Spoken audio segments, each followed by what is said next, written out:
off. We have the first team in the Femund race hitting the trail in downtown Røros, Norway, and he's off premiering the 2020 Femund race.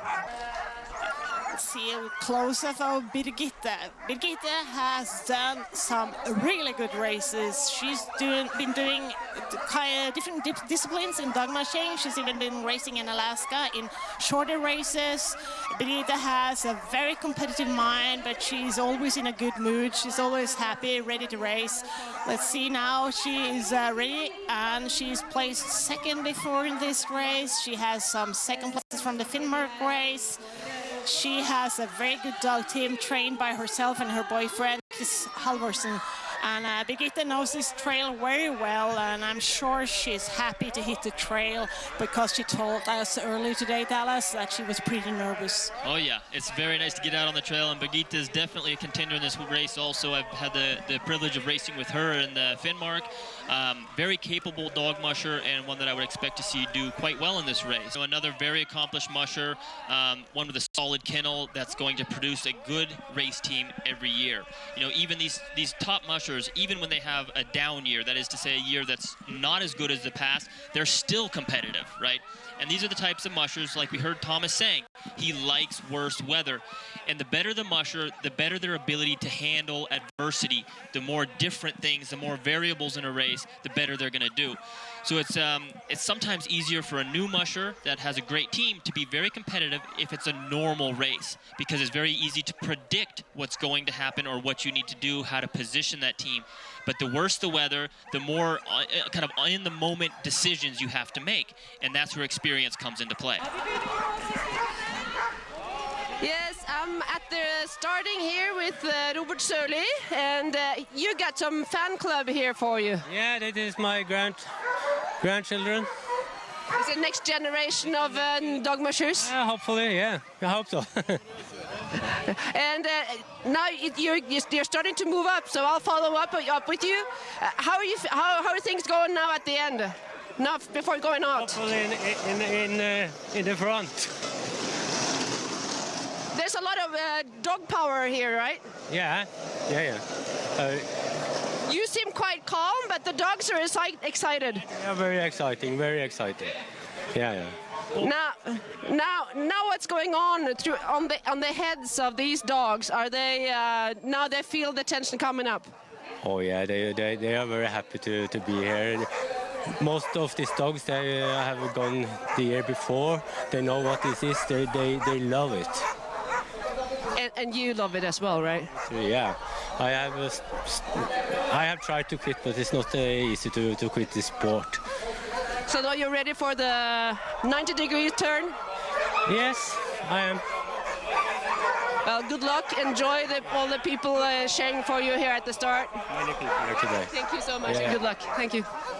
Oh, that's... Wait. It's Birgitte It's Ness. Birgitte Ness. Very nice looking dog team.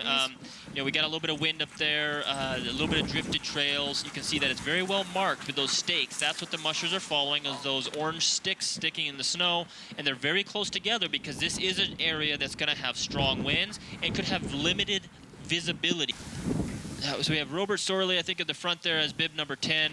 Again, we've talked about him a few times, but a very experienced musher, having raced in both Alaska and, of course, living here in Norway and having competed in and won pretty much all the major races here. So very accomplished dog musher that we should see have a good performance here. And the next one was 9, was it? That's Nina Vollen, yeah. That's Nina Vollen. Yep. She was here last year as well. I believe she was 7 last year. She has a kennel together with her boyfriend, Ola Martinsen, living close to Elverum in Norway. And behind that, we have Pete there. Yep, that's Pete.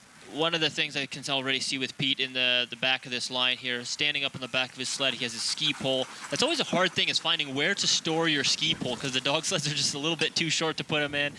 So standing up in the back there, you know, obviously having that prepared, probably was using that as they were climbing this hill a little bit to assist the dogs. You know, it's always a tough thing helping too much early in the race, because it can always just encourage your dogs to work harder. And I want them to calm down. I want them to slow down at this point in the race. We're down at the checkpoint of Tufsingdalen. We're waiting the first team in. The volunteers, the crew is ready to get the first team in here. And that will be Birgitte. And we see the first team coming into the Tufsingdalen checkpoint right now. This is Birgitte Næss arriving at Tufsingdalen as bib number 1. Number 1, but she's bib number 4. Birgitte's done a really good leg here. She's passed Daniel, she's passed Marit Kazin and Mikael Hess with his Siberians. So she's overtaken 3 teams. And they're just a few minutes off the pace that Birgitte set there. You know, and it's hard to say good or bad, right? It's too early to know, did Birgitte go a few minutes too fast, or are they a few minutes too slow, right? And again, it comes down to what's the right pace for your dog team. While one team might cover this trail 10 or 15 minutes slower than another, yeah, he's a social lead dog there, checking out the smells of the other dogs. Probably some in heat here. Look at the wheel dogs here. Well, Dallas, you know what's going to be interesting right now is to see what kind of plan Thomas has, because last year he won, right? And last year he had, as far as I remember, a very short, quick stop. About 30 minutes here last year. Yep. I think it's going to be fairly common to see mushers take a short stop here. I think 30 minutes might be, you know, on the shortest end of that, right? They'll either not stop at all, or they'll stay here about, I'd say, an hour to maybe as much as 2.5 or 3 hours before continuing on to the next checkpoint. Let's see here. These are the times into Tufsing. Birgitte has so far the fastest run time. She used 4:35. I'll drop the seconds right now, and then followed by Daniel, 3 minutes slower. Thomas Werner, Ralf Johannessen, Pete Johnson, Robert Surley, about 26 minutes after Birgitte run time. And then we had Petra Carlson about the same time as Robert, Marit Kazin, Amund Kokkvold, and then Nina Vollen, 30 minutes slower run time than Birgitte. So at the moment, Birgitte has had the fastest run time coming into Tufsing. So what we saw yesterday was the mushers start to kind of collect in Tufsingdalen, and then right away we saw teams pulling out. I think at the shortest was maybe only 5 or 6 minutes in the checkpoint. Carlson went right on through there. I think the longest rest that we saw there was 3 hours on the dot. Most mushers were between an hour, 2 hours, a few trickling over the 2 hour and almost to the 3 hour mark. It's still very early in the race, so on the run over to Drivsjö, they were moving along pretty nicely. Most everybody went all the way through to Drivsjö. We didn't see a lot of changing in order. I mean, the mushers are still close together, so maybe 1 or 2 positions. I think Peter Johnson was the only one that stopped in camp. We see that right there. He's starting to get past, going from 6th position, about to go back to 7th position there. That's something that you can do in this race, and I thought we might see a few more mushers do that. But the rest of them continued on through, heading for Drivsjö. Upon arrival there, we saw mushers start taking a little bit longer rest. I was curious to see if many of them would start to take their mandatory 6 here, but thinking that from looking at past years, most of the top mushers were probably going to continue on before they took that mandatory 6. So what we saw in Drivsjö was a lot of shorter rest once again. Between the 1.5 or about 1.5 to 3 and 4 hour mark was more common. So longer than the previous checkpoint, but still not a super long rest. Again, considering the shorter length of this race, you can't take a lot of really long rests here. So your lead musher in here was Thomas Werner, I believe, coming out of this checkpoint. He had a short rest. Yep, he stayed about an hour and 43 minutes here. He only took about 45 minutes in the previous checkpoint. He's kind of getting out to an early lead there. Behind him, we started seeing mushers a little bit later start peeling out of there. Birgitte Næss, Johnson, Carlson. I mean, these are the names we can expect to see. Barbara, number 5 there. I'm not sure I can pronounce her last name very well. Rolf Johannessen came out in 6th, and they're on their way over to Trissel, which I'm sure that's not how you pronounce it, but that's going to have to work for now. This run over here was a little bit longer than the previous 2 runs. This one's going to stretch it out a little bit. I think we're at about the 60-mile mark or close to it. So a little bit longer. This is where we started to see the speed slow down. We started to see the mushers spread out a little bit more. But there's also some mushers that were a bit farther back, took a little more rest, that we saw have a much faster run time on this. So on the way over to Trissel, we had Thomas Werner in there first, making good time on the trail. Behind him, we had Carlson and Barbara Inouwen. Inouwen? Inouwen. Okay, there we go. This is a Swiss name. She's from Switzerland, but she lives in Norway now. Okay. And Petra Carlson, Birgitte Ness, all of these guys are moving along nicely. One that stood out to me on this run was Robert Sorley. We've talked about him a little bit. He's in 6th position on your map right now. He had one of the fastest run times over there, and this is going to start to matter. Yeah. Right? So even though a musher might take a little bit less rest and be out in front, what I want to see is the mushers that are in good position because of solid run times. So Robert Sorley had one of the faster times at 7 hours and 3 minutes. I think that was the fastest time. While Thomas Werner, who's in the lead, took 7 hours and 47 minutes. So you start seeing that 44-minute difference on this one run. That's extra rest that Robert can make up later. You know, Thomas Werner, he's been going updates on Facebook all night, and he has actually been sick. He's been throwing up from his sled. So we'll have an update from how he's doing in Trysil with Nina, I hope. So I hope he's getting better, but he was drinking 1.5 liters of Coca-Cola. I think the key is you run your own race. You run your own race, and you know, it's hard to do in something this short, especially when it's probably going to come down to 20, 30 minutes or possibly much less than that at the finish line. So you got to be aware of your competition, but I don't know. I'm not a big fan of being way out in front. Of course, Thomas isn't, only with a few minutes lead, but there he goes. He's taken off out of checkpoint number 3, having completed his mandatory 6-hour rest. So he is now in the lead of the race and out of Trysil checkpoint. She's going to be aware of where Thomas is right in front of her, and it looks like she's got the all clear here, ready to go. Big smile. Gets the second snow anchor picked up there. This is a nice-looking dog team. They're ready to rock and roll out of here. Off they go. And here we go. Petra Carlson heading out of Trysil checkpoint. I've been impressed at the way these first 3 teams have left the checkpoint. Now, obviously, they've been well cared for and well rested, but they've looked really good leaving this checkpoint. Yeah, well, these are some of the best canine athletes around that you see in these races. And we were talking earlier right here in the studio amongst ourselves that just like not every human who skis is going to the Olympics. So by the time you've got to this point, there are certain people that have the skills and the mental drive to become an athlete that could go to the Olympics in their particular event. What we're seeing here, there are other good sled dogs that can be recreational sled dogs, but you're seeing a collection of those Olympic type athletes, both in breeding, training, conditioning, and mental stamina. So I would expect them to look good in an event this big, in all these events that we're covering. And there she goes, taking off out of the checkpoint at Trysil. Yeah, and you can see the moisture. And that's an even-looking team. Footprints there that the dogs are pushing down into that water. And these helicopter shots are great to show what the trail is like. So Robert hits the trail. That's nobility, right? That we get to watch go down the trail. And what a great character of the game. A tremendously dry sense of humor, and obviously a real professional, an elite guy in these sports and in this sport, and just a wonderful guy to have out on these trails. We've got Thomas Werner about 30 kilometers outside of the Trysil checkpoint. We're catching him here live as he's coming cruising down the trail. That's almost 19 miles out of the checkpoint there. But nice looking team. At this point, we can start to see what these dogs look like out on the trail. They've settled in, they've had time to warm up, and they're moving nicely out there. He's coming by, they still got spectators out there, and they're happy to see him, and he's leading this race, and it seems like he's caught another gear here. Yeah, this is Birgitte Ness coming through here. We saw her leaving a little bit ago. She's now made it 30K or 19 miles out of the checkpoint.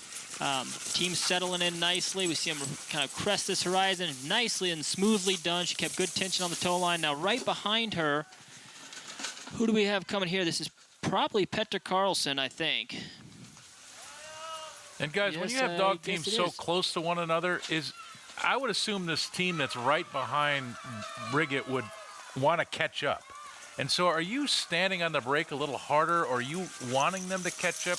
What's happening right now? Because the dogs get excited, right? They see that. They want to go harder, I would assume? Well, I use the term drafting. It takes a little pressure off your leaders because they see the team in front of you setting the trail, so it kind of relaxes your leaders a little bit. Thomas Warner take off in front, Barbara Inuin, Petra Carlson, Birgitta Ness, Robert Sorley, Visanen kind of taking off in our lead pack there.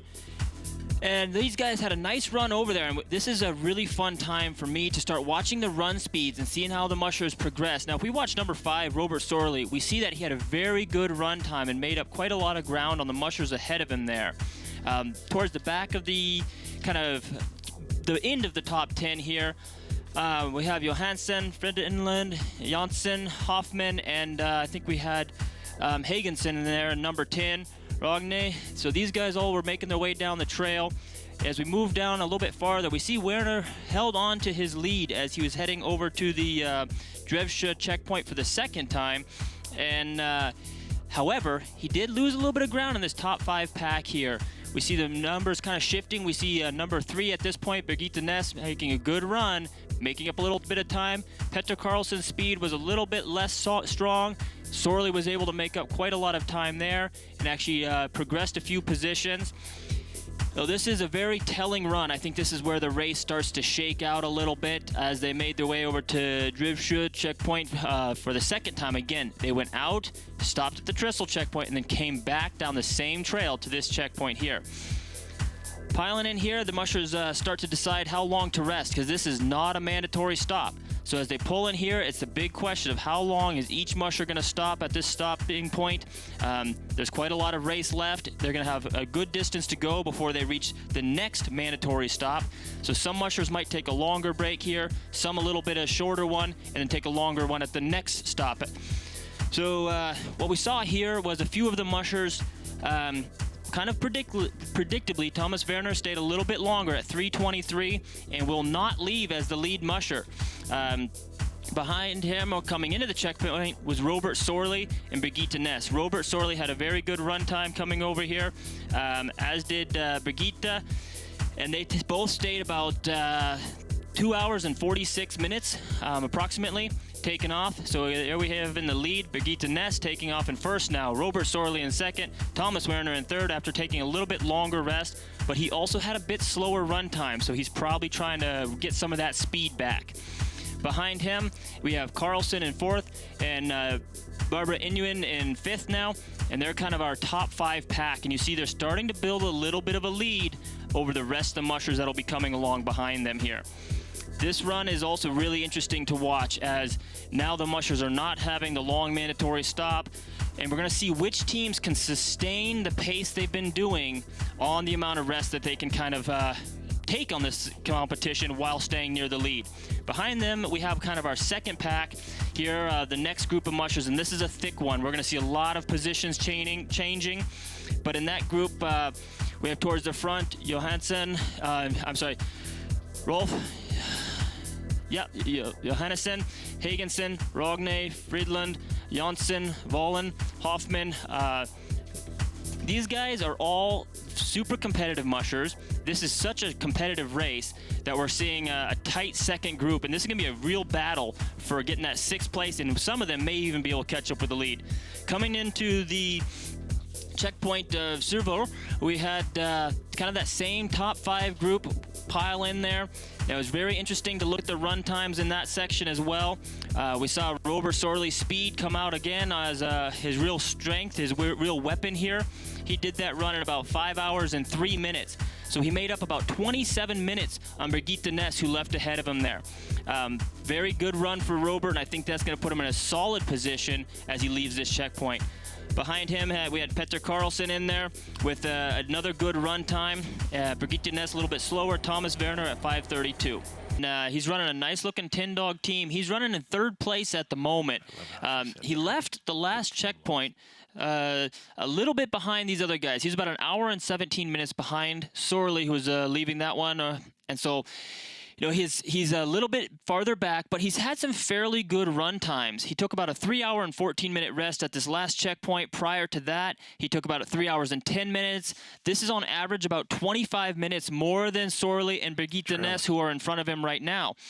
So I think that extra rest may help him. On this last run, he had a good run time of about 5 hours and 18 minutes compared to I think it was Robert Sorley at 5 hours and 3 minutes and Birgitte at 5 hours and 30 minutes. So he's right in the right range. He's doing very well. He's got a little bit long distance back to try to make up here, but I think he's in a good position to at least hold on to the position that he's in right now. So I think he's sitting well for at least third, and hopefully for him to be able to move up a position or two. So here's Petra Carlson, just a little bit farther up on the trail. You know, he's making good time out there. We saw some video of him earlier, looking really strong on the trail, but there's a large gap between him and the lead pack, which the lead pack right now consists of Robert Sorley and Birgitte Ness. And I think these two are going to be duking it out all the way to the finish line. So Carlson's about 18 kilometers behind these guys. Sorley and Ness have been running very close together for the last bit of this trail. At the last checkpoint, Sorley stayed for about 2 hours and 48 minutes. Birgitte stayed 2:43. And here we get to see Robert Sorley and Birgitte Ness leading this race. Awesome. I mean, right next to each other, only maybe 100 meters, if that, in between these guys. And this gap in between here is going to be fluctuating some. But right now, both of them are just wanting to settle in and cruise. You know, it's a nice pace here for Robert Sorley, who's getting to kind of follow along behind. You know, Birgitte's kind of setting the pace up there. Man, this is going to be a fun one to watch. These both are really strong teams. But what stands out to me is on the previous run, going over to Survaux, it was only about 46.5 miles, and Robert Sorley did that run about 27 minutes faster, and then the rest at the last checkpoint was the same. But look at that dog team. This thing is just cruising along. Robert's looking around wondering what's with a helicopter following him here. But that is a nice-looking dog team right there. Everybody's stretching out, just gobbling up that trail. I mean, that's what you want to see at this point in the race. Heading into the Orkelbogen checkpoint, where they will likely take their mandatory 6-hour rest. This is their second mandatory rest in this race. You see a little bit farther ahead there, we got Birgitte Ness. She's pedaling, helping these dogs move down the trail. She's got a slightly smaller team with 11 dogs, but she's also a smaller person, and you know that has an advantage to it. So I've been very thankful many times when I've been racing the Iditarod, when I have a competitor that is significantly larger than me. You know, I've got a 50-pound lighter sled just because of my own body mass, but she's obviously helping the dogs out here. Nice looking dog team. Even gates on the wheel dog. The next one up there is stretching out a little bit more. Man, all the way up the line, we're looking pretty good.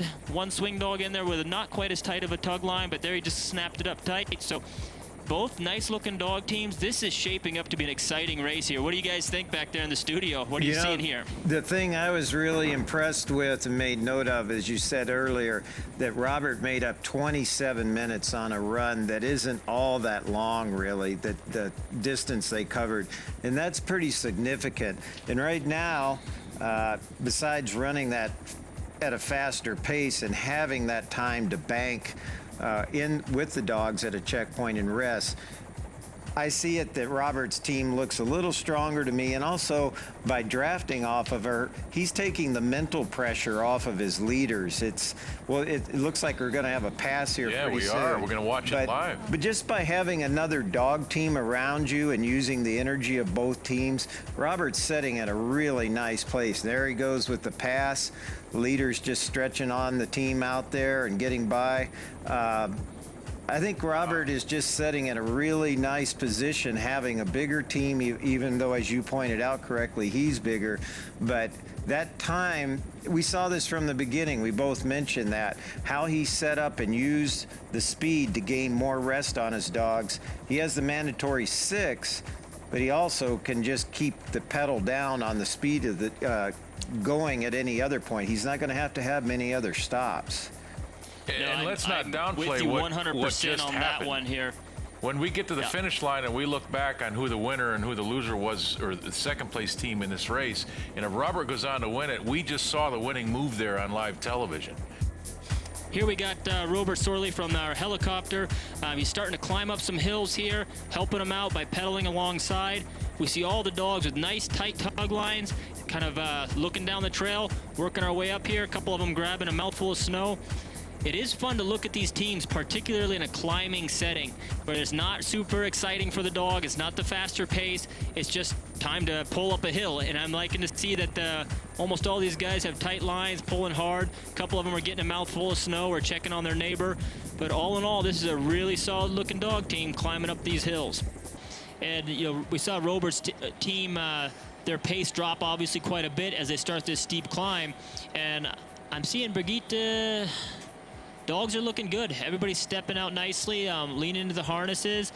It's hard to compare one team to the next because you see that drifting on the ground there. I want to say that this team might be a little bit slower, but again, this could be a steeper slope than when we saw Robert there. Yeah, you can tell the wind's hitting him on the nose here. Yeah, this is probably a pretty steep pitch, and that's a good catch, Greg, that you could see the drift, and the wind is a little bit into their face, and that tends to slow them down a little bit too. But still lining out and going up the hill fine. This is when I think dogs, you see them look around a little bit. They want to know, are we doing okay? Or is this is kind of tougher than what we did before? And it's really important to encourage them at that point. Don't drive them. Say, okay, get up there, guys. Go, good boys. Like, yeah, this is okay. You're going slower. But now look, she's past that steep pitch and boom, right back into the gate, the traveling gate that was they can maintain. Great look at that. And we should point out when they crest the top of the summit, it's all downhill to Orkelboggen, right? And so these dogs will pick up pace and they'll fly into this checkpoint when they reach the top. So here we've got the trail shot of Robert Sorley getting up towards the pass on this mountain. I see the wind is a little bit stronger up here, and there's going to be some drifts, and he can have some comfort knowing that Brigitte is going to have to bust these same drifts because they probably will reform by the time she arrives. And again, getting down out of the wind just to lessen that resistance, and there's places that is the very best thing to do. But even with this wind, those dogs just maintaining a nice steady pace. It's not really a heavily this different trail very, very well. It's not really a heavily blown in trail. It's just a trail. The dogs, you can still see the tracks where the trail's been put in, but it's a trail where they have to pay attention to find the best footing. It looks like an area where the wind may blow quite often so that the snow doesn't have an opportunity to really bury and to get deep. And you'll see that in a low-speed gate, in this low gear, this team equals out more. Where she was on a faster trail, we saw a difference in individuals within the team. And part of that is it's harder for some dogs to maintain a high speed, but at a low speed, they kind of all equalize out.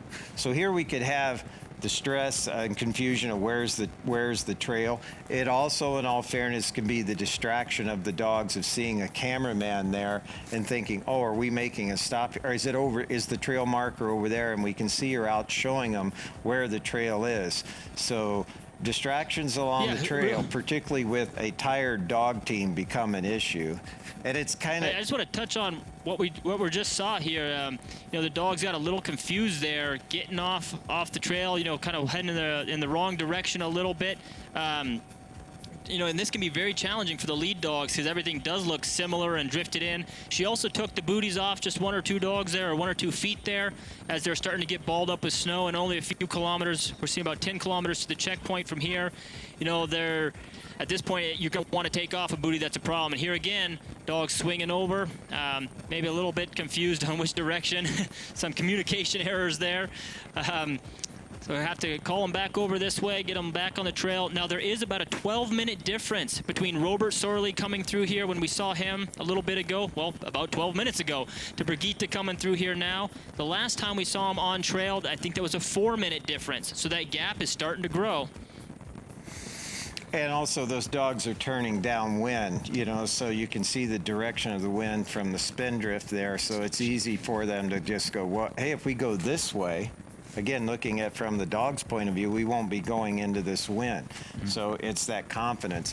And maybe a little more tired team, whereas Robert's just went right through. So we see Robert Sorley here trying to drive his sled, which is easier done standing up, but also trying to get down out of the wind. We've seen his hood flapping in the wind a little bit. We're getting a little bit deeper drifts. You see that his dog's starting to drop down a little bit deeper in there.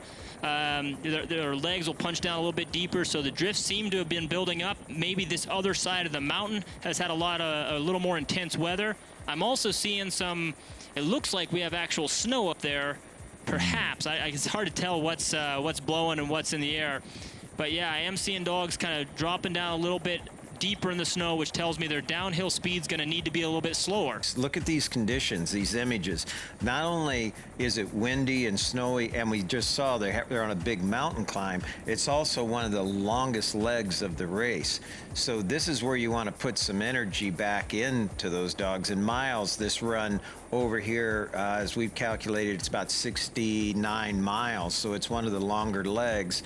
And it's been a while since they've had a big break. Also, it's a longer distance back to where they had their last 6 hour. I would be really shocked on a strategic aspect of looking at the race if anybody would go farther. I think that'd be a mistake. But you can also just look at these conditions and go, maybe it's time to give these dogs a rest right now and then have that energy for that final sprint. Okay, yeah, I just want to come back in here. We got a live shot of Robert Sorley coming down this slope here. I mean, these guys are stretching out. That's a 12-dog team looking really, really nice there. I'm not seeing Robert slowing down significantly. Of course, there's still many miles to go, and it wouldn't take a huge mistake to slow Robert down by 10 or 15 minutes, and now Brigitta's right with him. But when I see these two teams, side by side on a foot race coming to the finish, I like this team right here. These guys are rolling. I feel like they've got a little more pep in their step. They can stretch out on these down hills. I mean, I don't think we're going to see Brigitta doing this speed going down the hill, just because I think her dogs are going to be a lot more comfortable in a little bit slower pace. Now, we do have these soft holes. Now, this is a steep enough slope that I think Robert's doing about all he can to keep them slowed down. And you see those dogs still pulling, kind of accelerating the sled down this hill. Are you kidding me? I mean, let's wax on right now for a moment about what we're seeing. I mean, look at the pitch of this hill that Robert Sorley is going down, and we're watching it on live television. Holy smokes! And he's standing on the brake with both feet there, trying to manage that speed. He's not just letting him roll. When we had the sideways shot, he was actually standing on the drag brake, slowing him down so that the leaders didn't get overrun. The leaders are the first one to run through any drift, and it's easier for them to trip. So he must be passing one of the others. A pass coming from behind. It looks like he's going to pass a couple of them here. Whoa! Stacked up. That's going to be fun. Yeah. Looks like we have a little bit of issue. So we have 2 of the 8-dog teams. More than 2. At least 3 of the 8-dog teams trying to conduct a pass here. And some of the lead dogs got a little stalled in the process. Perhaps, or maybe they're just clearing the trail for Robert as he's coming down here. But I think they were trying to conduct a pass of their own. He's coming along. Makes a nice clean pass by these guys. There we go. That's a whole stack of these the 8-dog teams right there. And I would look at that in 2 ways. One would be excited to see a champion team like that roll through, but it also would be kind of debilitating to think. But why do you think they're standing there, those 8-dog teams? Because probably their dogs are having trouble negotiating. The fact that they're all there, it's like they're probably finding a leader that will go down that trail. It's speculation, but I would be going, oh man, I can't wait till the day I can get behind a team like that. I think that's a great observation, Bruce. And one of the things is, when you see a pack of 4 mushers like that, they're comparing their team to the other teams around them. They're probably taking turns running in the lead and the other team's following. Maybe they're trying to switch which team was in lead and they got stalled in the passing process. And it points out to them that having a team like Robert is driving right now is possible. Right? When they're used to seeing other teams that are similar to theirs, they think this might be as good as you can get with a dog team. And then Robert comes rolling by and they say, that is possible with a dog team. And that sets you up to keep driving and keep improving and aspire to a team like that. And talk about, it appears to be a headwind right here. Talk about a dog team moving into the wind versus the wind coming from, their lateral sides. Well, the wind from on the side, like we saw before, tends to make them drift downwind. It takes some tough-minded sled dogs to put their head down and go right, driving directly into the wind. And you can see that main leader there on the right Wow, side. look at Just that. not hesitating, just driving right into it. And it's also more difficult for the musher because this type of snow is like sand. It's like grit, and it's going right into your face. It can be like needles. And more importantly, that's when you really want to have good goggles so you can keep watching those dogs. You don't want to be turning your head away from the wind. You have to keep track of what's going on. And you see Robert's kind of bent over. This is when a good rough comes in. Yeah. It can really make it more comfortable for the musher. Now he's getting down out of the wind, but it takes a heck of a dog team to perform like Guys, leaders. how rare is a leader that can bury his head like that and just barrel right into this wind? That's a unique dog that we're seeing in the front. In the entire dog world, yes, but a lot of these top sled dog teams around the world have leaders like that. Coming into the checkpoint, you know, it looks like some nice, or some pretty soft trail. You see the dog's feet sinking in, a little less of a base here, even though it's not drifted. But the team's looking good coming into the checkpoint after accomplishing a 112-kilometer run in this one stretch through some very challenging conditions there. And they cruise right into the checkpoint. Coming on here. Yeah, you're going to stop here and get signed in. Now, this is going to mark the official start time of his mandatory rest. It was crazy. It was so crazy. It was What do you mean by crazy? up and down, no snow, windy. It has everything. I think the helicopter made a good picture. But too much up and down for an old man, huh? Yeah, I'm thinking about that, but I think I shall not excuse me that because I'm old, but it's a tough trail, very tough trail. I'm thinking about everybody. Do you think you're going to keep Birgitte behind you? Yeah, she's behind me now. Is she still going to be behind you at the next legs? Yeah, I hope so. Hopefully. Good luck. Never know. Never know. Go, Robert. Things are looking good, Robert. Things are looking good. Your dogs are looking good. Yeah, they're looking very good. No problem. How long time are you staying? How long? 6 hours? Yeah. You're taking your 6 hour here. Yeah. Take care of your dogs. Thank you. Yes. Thank you. Okay. We've got Petra Carlson, I believe, coming through this storm. Wow. This is turning into a real storm. We see a headlamp there. You know, it's still, man, I mean, that is a whiteout. That is the definition right there. And that light is probably not helping them see the trail too much, but it is a safety thing if there's any other snowmobiles or anything, because anybody moving on this trail, obviously what we see here is a light and kind of the rough outline of a human trying to help the team out. And now we can start to see the outline of the dogs. I believe he has the GPS in his hand right there because he wants to know right away if he gets off this track at all, making sure he's on the right course. And now we understand why these stakes are so close together, right? Before, when it's a nice, beautiful day, it seems like they put way too many stakes out there. You can see 100 of them at any given moment. But in conditions like this, how do you know where to go? I mean, you're very thankful that those stakes are only, you know, maybe 50 meters apart in this section. So whenever I'm looking at a trail and I see stakes like that, it tells me that this right here is possible, right? Look at that shot. That's amazing. Yep, this is Birgitte coming in now. We have her arriving in the checkpoint here.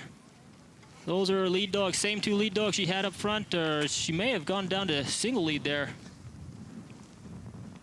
Recognize that tan guy for sure, but here she is coming into the checkpoint. You can see she's got her parka kind of back on just the suspender portion. Yeah, so she switched up into just with the one single lead dog up there coming into the checkpoint.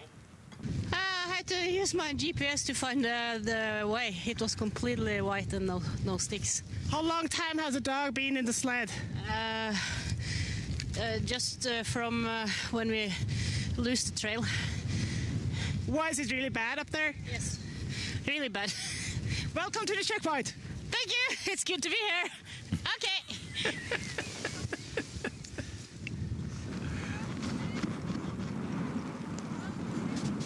So we have our top 10 into Orkelbogen after they take their 6-hour mandatory.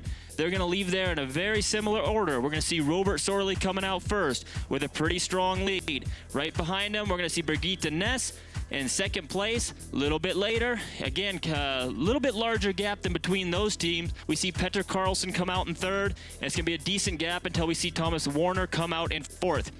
Now, this is an interesting section of trail. These mushers have to kind of work their way back down, similar terrain to what they were covering yesterday. I'm watching the times really closely on this run because it's important to see, you know, where is that dynamic? Is somebody going to be able to make up this time? And so far, we've seen Birgitta Ness have one of a little bit faster run time than Robert Sorley over to the Tolga checkpoint. She made up a few minutes, but not a significant amount of time compared to Robert Sorley's now approximately 34-minute lead. Petra Carlson was into Tolga in third place, followed by Thomas Warner in fourth. Now we see our mushers on that final leg of this trail. None of them stayed more than just a few minutes in Tolga. One or two mushers left a dog behind there, opting to not have them travel these last miles. And it brings us up to our current time here, where we have Sorley in lead, a short distance from the finish line, only 20-something kilometers. Birgitta Ness in second, Petra Carlson in third, Thomas Warner in fourth, and it's lining up to be an awesome finish here soon. So we're seeing him rearrange some dogs here. I'm curious if he's going to load the dog in the sled or if he's just going to move positions. You know, oftentimes you are going to move dogs around on the team if they're having a little bit trouble farther up. No, it looks like he's going to bring this dog all the way back to the sled and load the dog in the sled. You know, and this is one of those places where the dogs seem to be doing all right on the trail there from an outside perspective, but the musher feels that the team can go faster by carrying the dog rather than having the dog on the ground. So if you have one dog that has trouble with the upper end speed, and you have plenty of power in that team, then it makes more sense to load the dog in the sled and let the other guys chogy along. But that's one that he's probably wishing right now he had left behind in the previous checkpoint of Tolga, and this is where we see big teams. You know, he has 12 dogs. Birgitta behind him only has 9, and we say, well, a 12-dog team might be more powerful than a 9-dog team, but having left one dog behind at the checkpoint, Birgitta is less likely to have to, you know, carry a dog in the sled. So this one's ultimately going to slow him down a little bit, but I think he may still have enough of a lead to hold on to first place despite having a little extra weight in the sled. So as she starts to get to these little rolling hills that we saw Robert working through, she's now going to have some extra weight in that sled as well. So you see her making a little room, taking out the sleeping bag there. She's going to kind of have that fluffy parka as part of the bedding for the dog, make a nice comfortable nest for him in there, and load the dog up. And Dallas, to build some drama here, I mean, these are critical minutes she's losing. Yeah. Yeah, I mean, at this point in the race, I think every minute counts. You know, she's had a fairly good run time relative to Petra Carlson behind her. You know, he's moving really nicely as well, but she's got a big gap behind her. So I'd say at this point, when she's loading this dog, I think she's going to recognize, okay, if I had any chance of catching Robert, that's probably not going to be here now. But again, it's the right thing to do for the dog. So I think that's obviously your first call is do what's right for the team. Second call is, you know, how do we run this race effectively and, you know, competitively race. But of course, that all happens after the care of the team itself. So we're seeing Birgitta Ness live on the trail in second place right now, loading one of the sled dogs into the sled. She's got a clip that or a leash that she just put on the dog's neck. That's going to be a safety line. You're supposed to have the dog kind of physically attached. She wants probably to have the dog to have a, you know, maybe that she'll leave the head out of the sled where the dog can look around. Most of these sleds also have like little windows or air vents so that if you do need to zip the sled up completely or if it's very bad weather outside, the dog has a little porthole that they can kind of put their nose up against and get nice fresh air in there. And these sleds do have to be designed to be able to safely and comfortably carry a sled dog. Here in Norway, they actually have rules that your sled has to have a certain amount of ventilation, square inches of ventilation on the side of the sled specifically for carrying dogs. Because this is, as a musher, what, you know, the process. If a dog isn't doing well, you have to load that dog in the sled and it has to be carried to the next checkpoint where you can then leave it behind with the veterinarians. And what I see here is, as far as what we've seen in the speed, Ness is down in a valley right now, and so Robert is actually just now summiting the last big climb in the race. So he's had this long climb. They're reaching the summit. You can see they're getting up above tree line now. And I expect we're going to see those dogs really pick up speed because it's basically, according to the topographical map we have here, now a downhill run all the way to the finish line, where as Birgitta now has to do this entire climb with 8 dogs and 1 in a basket. So I think we're going to see the speed of these dogs. Looking at the map here, he has just finished a real long climb. And once they crest that summit, which is probably right up ahead of what we saw in this photograph or this picture here of his team moving along, I think we're going to see the speed pick up a lot. Let's take a look at this team as they come on by here.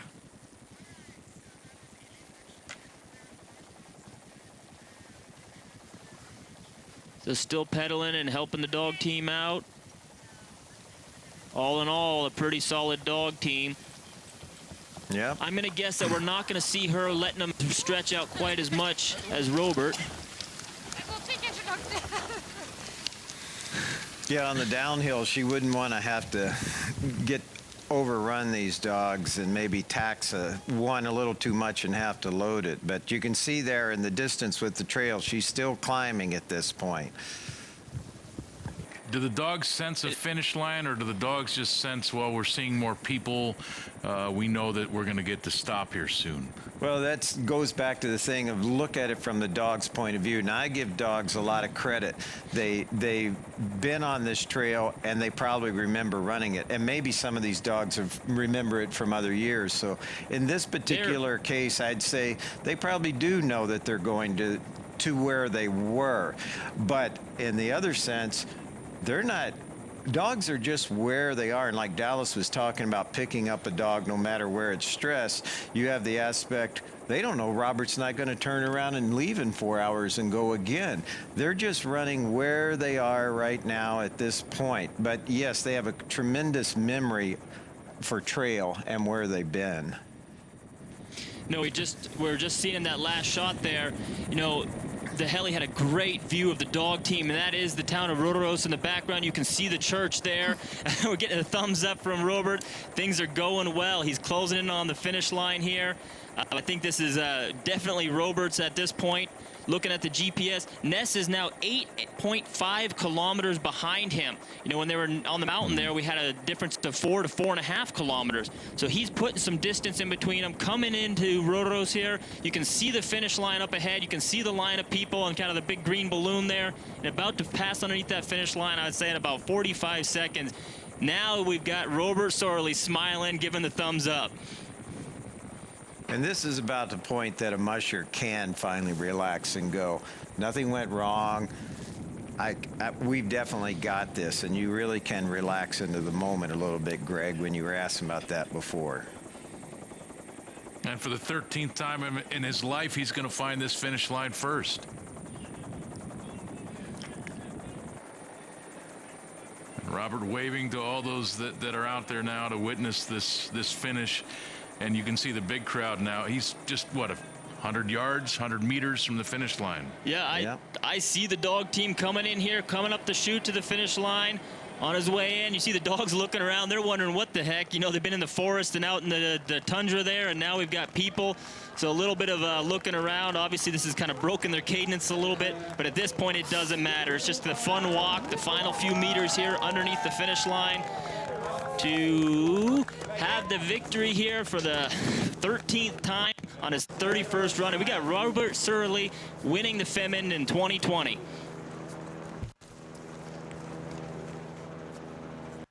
And there's his wife with the kiss that Nina was talking about. Congratulations, signing you're the 13th-time winner of the Femund race. Yes. What do you think about that? It's top. I like it. Yeah. Certain times, it's many times. What can you say about this race and your team? I mean, Dallas has been talking about and dreaming about this team throughout the race. It has been an amazing team.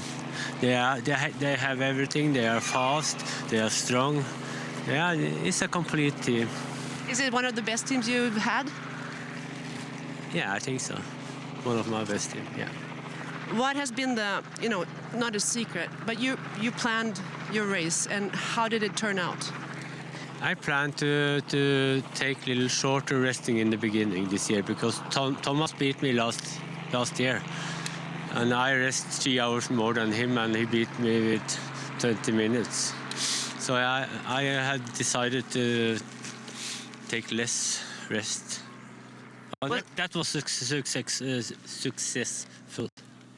So you wouldn't want him to beat you again. So you think that is really the secret of this race?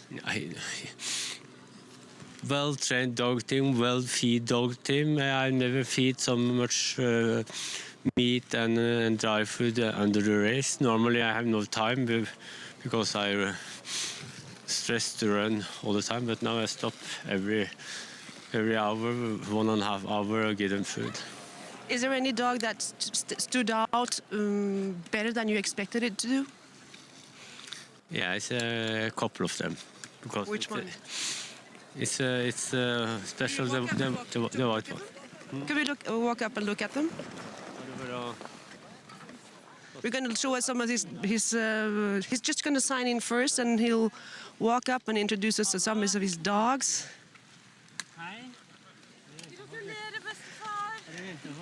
There's his grandchildren coming here. Du venter på bestefar. Ja, det ser ikke ut som egne barn skal bli noe, så da får vi satse på barnebarna. I said that my own children, they didn't race. Maybe my grandchildren starting to race. Can you show us some of the dogs that you were talking about? One of the dogs is in the sled. What happened to that dog? Stiff in the back. He's stiff in the back. Yeah. Running maybe I ran too fast. So this guy This mummy is his first year on long racing. He has been good, special good all the time. And the female there, Pia, this female, she has been. I think she has been best of every dog this year. This is her first year with long distance. She has been on all the time. How old is she? Yeah. How old is she? Oh yeah, she is 3 years. 3 years. Yeah, she has been very good. She has been up all the time, eating every time, and you see she's not been skinny. There have been a lot of crossings during this race. We've seen you crossing other teams and so on. Yeah. There's one time going down to Orkelbogen, you had to cross 2 teams in the steep. Yeah, how did you experience that one? This is a part of a race like this because it's so long distance and you cannot make races for tour and retur, so it doesn't matter. Was it a good race for you? Of course, it's been a good race. It has been a lot of weather this year, but today has been wonderful. You see the sun go up there over the mountain. It has been fantastic today. But yesterday it was a lot of weather in Orkelbogen. What about Birgitte? She was chasing you all the time. Yeah, I think it should be no problem for me from Orkelbogen. But when I had to take this dog in the basket, I think I get problem. But I think somebody will call me if she's starting to catch me up. Today everybody has a mobile phone, but nobody called me. But I was a little bit nervous that she should catch me up. She had a really good dog team. Yeah, and for people watching in that don't know that sport, this isn't over when they cross the finish line. Part of the rest of the management of a dog team. Now these dogs have special needs to recover like any sports person would. You don't just throw them back in the dog yard and feed them their average food or put them in the dog truck and forget about them. There's a whole series of things that help with the recovery of these animals now to go to the next event or to get ready for the rest of the year. So that program continues even hours. There's things you do hours and things you do days after a competition to help these athletes recover from this event, to meet their needs. So that again, it comes full circle. Even after the race, there's certain aspects these dogs need to maintain this level of performance. Yeah, she's very close to the finish line now. We saw Robert Surley go under those same tunnels not that long ago, earning his 13th championship in this race. These are great moments, obviously, Bruce, in a musher's life. Second places, and the way her team looks. This is a great race for Brigitte. You know, second place, you're not always disappointed in that. I mean, some of my most fun races, most memorable and rewarding races were races where I got second, because that's where that team should have finished, and I was happy at how they finished at that point. The goal is to win, but really, honestly, for me, some of my most fun races were finishing second and third, just because of that's what those dogs need to do. And here she comes into the finish line. And I'm sure she'll be smiling. I did read that in her bio that she's called the Smiling Musher. So. Yes, smiling from start to finish. Yes. That's her goal. Yeah. And there's the stage for the finish. Here she's going in. And the dog we saw having a little difficulty up in the wind yesterday, right there in lead coming into the finish line. No problem today. So you have Brigitte Ness coming across the finish line in second place with 8 dogs on the ground, 1 riding along. Nice looking team, and she has now finished the 2020 Femund race with a very solid looking team. I think she ought to be very, very proud of this performance in this dog team right now.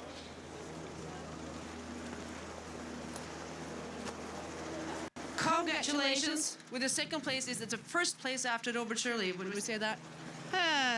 No.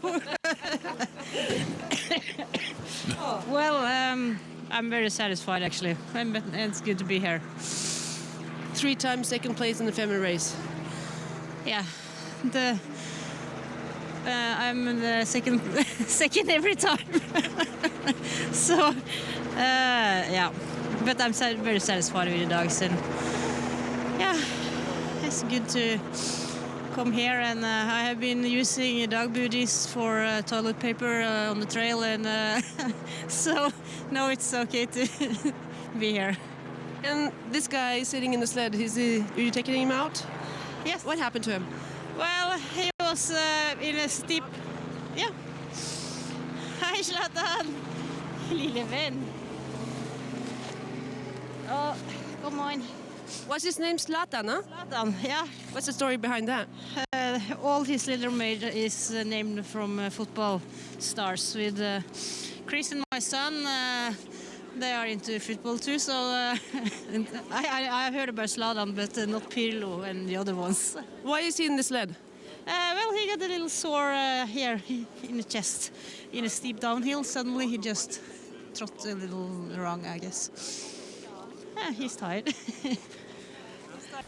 So here we have Thomas Werner a little bit farther back on the trail, about 13 kilometers out, running a 10-dog team.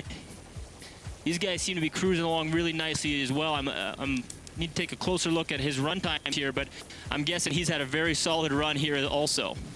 Yeah, and Thomas working hard going up this hill, trying to see if he can close the gap in. Maybe he knows with the communications available here in Norway that he's close, or maybe he doesn't. But working with that team, and of course preparing him for his future race of the Iditarod. So climbing this pass, and they look really good, moving out nicely. And think about how close these teams are. Even though Robert has won, they're all coming into the finish line. We're just talking minutes here, really. I mean, so many great athletic dogs finishing so close. Yeah, and Petra Carlson, he has actually won both the Finnmark's race in Northern Norway and the Femund race. He has won it in 2017. That means he's a stud. Yes, Nice. and a really great role model for Swedish mushers. Yeah. Right, that I noticed that before. This is our highest finish so far by a non-Norwegian. Yes. Is there competition between you guys? Yes, it's a big competition between Norwegians and Swedish.